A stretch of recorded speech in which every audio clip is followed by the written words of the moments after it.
هاوڵاتیانی ئیدارەی سۆران گلەییان لە کەرتی تەندروستی هەیە و دەڵێن جگە لەوەی لە نەخۆشخانە گشتیەکان هەموو جۆرە نەشتەرگەریەک ناکرێت، دەرمانی پێویستیش بە نەخۆش نادرێ و دەبێت لە بازاڕ بیکڕێت.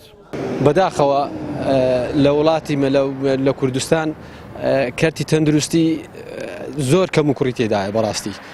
بۆ نمونە ئێمە لە سۆرانین بە چوار قەزا، ینی بە چوار قەزامە یەک نەخۆشخانەمان هەیە کە لۆردێکی زۆری لەسەرە. ئەگەر خوا نەخواستان ینی نەخۆش ببین، ئەوەش هەر نەخۆشیش هەرە بین، بمانەوێت دکتۆرێکی ئەخسایی ببینین، ینی دەبی زۆر لە دووماندی ببین، ینی زۆر لە سڕی بین، یاخود ئەشیعەکن پێ بوێتن، ینی بە مانگ دەبی سڕی ئەشیعی بگیرێتن. بەداخەوە ینی ئەگەر حکوومەت خۆی بەخاوەنی هاوڵاتیەکانی خۆیزانی دەبی خەمی زیاتری لەبەربی لە بواری کەرتی تەندروستی زیاتر خەمیان لێ بخواتن. لە نەخۆشخانەی هەموو پێداویستەکانی خەڵکی لەوێ جێبەجێ نابن، بە تایبەت ئەگەر دا و دەرمانت پێ بوێ لەوێندرا زۆربەی زۆری نییە، ئەوەش بارگرانیەکی زۆر لە خەڵکی دروست دەکاتن. خەڵک بەخۆ وەزعی زۆر ناتەواوە، یعنی وەزعی تەواو نیە، وەزعی دارایی، ئەوەش قورساییەکی دروست دەکاتە ئەو خەڵکەی.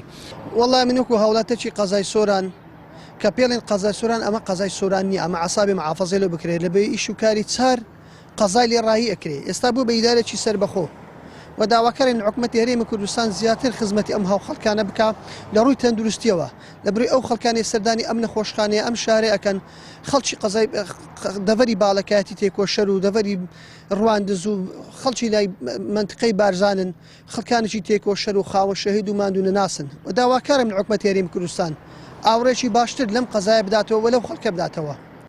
بەڕێوەبەری کارژێڕی نەخۆشخانەی ئاشتی فێرکاریش ناشارێتەوە، کەم و کوڕی تەندروستی هەیە و دەڵێ ئێمە تا ئێستا بەشی چاودێری چڕمان نییە، بۆیە ئەوانەی تووشی ڕووداو دەبن دەبێت بۆ چارەسەر ڕەوانەی هەولێر بکرێن.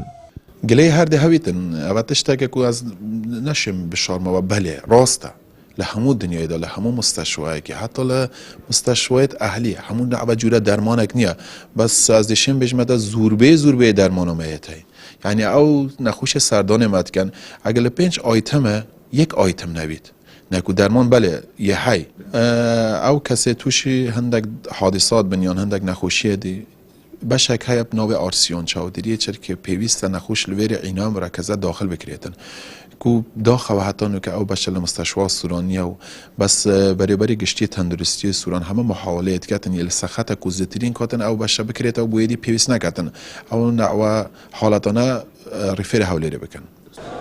دوای 32 ساڵ لە حکومڕانی هاوشێوەی کەرتەکانی دیکە کەرتی تەندروستیش نەیتوانیوە ببێتە جێی ئومێدی خەڵک. بە پێچەوانەوە دەسەڵات سادەیە کەرتی گشتی خاڵی دەکاتەوە و بواری زیاتر بۆ کەرتی تایبەت دەرەخسێنێت تا لەسەر تەندروستی هاوڵاتی گەشە بکات. ئازادۆمەراوەی کەناڵی ئاسمانی پەیام، سۆران.